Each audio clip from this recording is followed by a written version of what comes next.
अदनान सामी और सोनू निगम के गाने सुनते सुनते न जाने कब श्वेता की आंख लग गई। उसे पता ही नहीं चला, और पता चलता भी तो कैसे। आखिर कई सालों बाद आज उसको ये मौका मिला है अपनी प्यारी सहेली नींद के साथ अकेले में गुफ्तगू करने का। बहुत अजीब लगता है होगा ना सुनकर नींद से गुफ्तगू, पर आप नहीं समझोगे जनाब। जब दो सहेलियां आपस में मिलकर बैठती हैं तो गपशप में समय कैसे निकल जाता है पता ही नहीं चलता। ऐसा ही कुछ रिश्ता था श्वेता का और नींद का, जो कहीं भागती दौड़ती जिंदगी में खो सा गया था। जान से भी ज़्यादा प्यारी थी श्वेता को अपनी नींद, पर न जाने इसकी दोस्ती को किसकी नज़र लग गई थी, जो अब उसकी मुलाकात ही नहीं हो पाती थी। अब चाहे सर फूटे या माथा, मैंने तेरी बाह पकड़ ली। इस गाने पर श्वेता की सहेलियां और उसके परिवार वाले उसको खूब चिढ़ाया करते थे कि अब चाहे माँ रूठे या बाबा, श्वेता ने नींद की बाह पकड़ ली। श्वेता बहुत ही मस्त मौला लड़की थी। बस उसे जीवन में एक ही चीज़ से प्यार था, और वो थी उसकी प्यारी निंदिया रानी। पर उसे क्या पता था कि ज़िंदगी के पन्नों में उसके लिए कुछ और ही है, जिससे उसकी प्यारी सहेली उससे कोसों दूर हो जाएगी।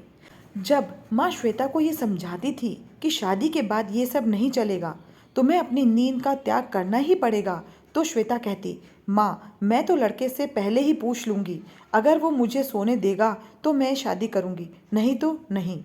और उसकी ये मासूमियत भरी बातें सुनकर सब हंस पड़ते। श्वेता की शादी एक बहुत अच्छे लड़के से हो गई। सौरभ उसका बहुत ख्याल रखता था, और शुरू में ससुराल में भी उसकी नींद पर कोई पाबंदी नहीं थी।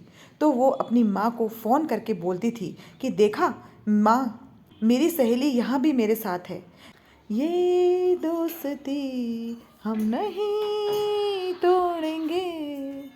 एक साल तक सब ठीक था। फिर सौरभ का ट्रांसफ़र दिल्ली हो गया और श्वेता को भी उसके साथ जाना पड़ा। श्वेता बहुत इंटेलिजेंट थी, तो सौरभ ने उसको जॉब करने की सलाह दी और श्वेता को एक अच्छी कंपनी में जॉब मिल गई। पर वहाँ पर नाइट शिफ्ट भी होती थी, जिस वजह से श्वेता को अपनी प्यारी सहेली से मिलने का मौका ही नहीं मिल पाता था। नींद दिन में चाहे कितना भी सो लो, पर रात की नींद तो रात की ही होती है।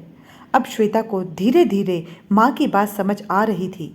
कुछ टाइम बाद श्वेता ने कंसीव कर लिया, तो फिर तो ना दिन में नींद न रात में, बस उसका और उसकी सहेली का रिश्ता खत्म सा हो गया। जब श्वेता ने ट्विंस को जन्म दिया, उसकी प्यारी सहेली कब उससे दूर हो गई थी उसे पता ही नहीं चला, पर वो उसे बहुत मिस करती थी।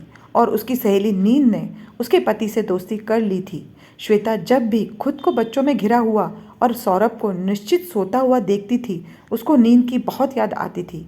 धीरे धीरे बच्चे बड़े होने लगे और स्कूल जाने लगे, और आज वो दिन आ ही गया जब दो बिछड़ी हुई सहेलियां आपस में बहुत समय बाद एक दूसरे से अकेले में मिली, वो भी जब बच्चे और पति कोई घर नहीं था और श्वेता अकेली सोफे पर सर टिकाकर उन्हें सुन रही थी। दो बिछड़ी सहेलियों को मिलाने का क्रेडिट जाता है अदनान जी और सोनू जी को, जिसकी बदौलत ये संभव हो पाया।